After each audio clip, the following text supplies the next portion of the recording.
उत्तर प्रदेश ने 3 पीएसी महिला बटालियनों की शुरुआत की, जिसके मुख्यमंत्री योगी आदित्यनाथ ने 3 अलग अलग नाम दिए। तीनों नाम भारत की वीरांगनाओं पर थे। उनमें से एक नाम है रानी अवंतीबाई लोधी, जिन्होंने खुद की सेना बनाकर अंग्रेजों से लोहा लिया, लेकिन हर बार उन्हें स्वतंत्रता संग्राम की लड़ाई के बलिदानों में याद नहीं किया जाता। नमस्कार, मैं आशुतोष भार्गव, आप देख रहे हैं आयुध।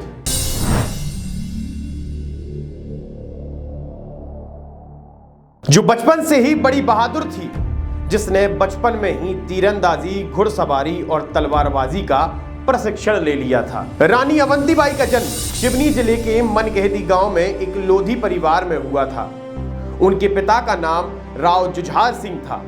जैसे जैसे वो बड़ी होती गईं, सैन्य रणनीति और राज्य के मामलों में माहिर होती गईं। यही वजह थी कि अवंतीबाई के हुनर के किस्से दूर दूर तक मशहूर थे, जिसकी वजह से रामगढ़ के राजा लक्ष्मण सिंह ने अपने पुत्र विक्रमादित्य सिंह से अवंतीबाई के विवाह करने का निर्णय लिया। सभी का जीवन बड़े अच्छे से चल रहा था कि तभी 1950 में रानी अवंतीबाई के ससुर लक्ष्मण सिंह का निधन हो, जिसके बाद युवराज विक्रमादित्य को राज्य का राजा बनाया गया।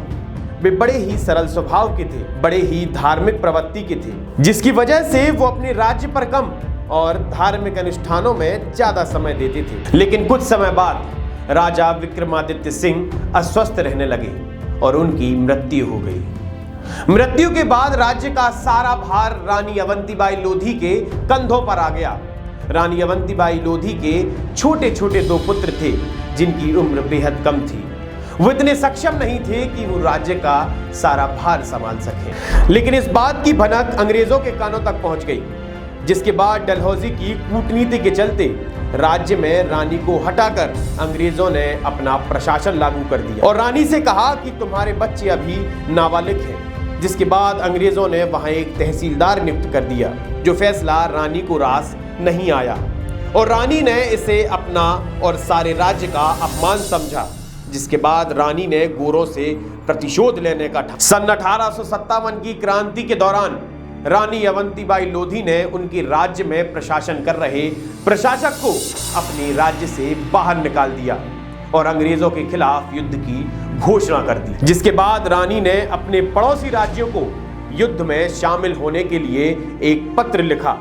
उस पत्र में खास बात यह थी कि रानी ने पत्र के साथ चूड़ियां भी भेजी थीं और उन्हें लिखा था कि अपनी मातृभूमि की रक्षा करनी हो तो अंग्रेजों के खिलाफ तलवार उठाओ और युद्ध लड़ो, और अगर ऐसा नहीं कर सकते तो चूड़ियां पहनो और घर में छिपे रहो। उस समय तक रानी अवंतीबाई ने अपने आसपास के राज्यों में क्रांति की चिंगारी सुलगा दी। उस समय लगभग 4000 लोगों की सेना बनाई और अंग्रेजों के खिलाफ हमला कर दिया। लेकिन कुछ समय पहले तक अंग्रेजों ने यह सोचा कि रानी की सेना को कुचलना बड़ा आसान है, लेकिन यह अंग्रेजों का भ्रम था। इसी युद्ध में अंग्रेजों को मुंह की खानी पड़ी।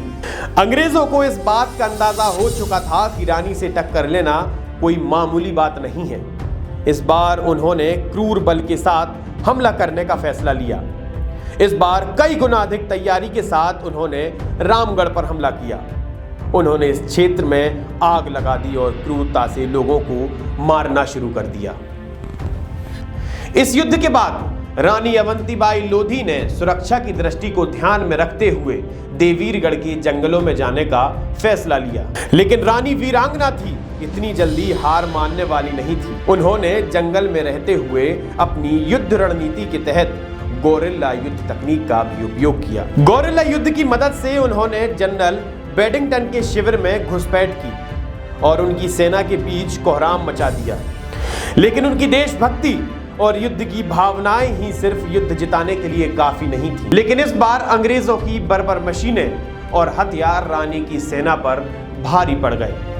अंग्रेजों ने रानी की सेना को चारों ओर से घेर लिया। जब रानी ने अपनी हार अपने नजदीक देखी तो अपने आप को अंग्रेजों के हाथ मरना स्वीकार नहीं किया। रानी ने अपना खंजर निकाला और अपने ही पेट में घोंप लिया और रानी इस प्रकार वीर गति को प्राप्त हो गई।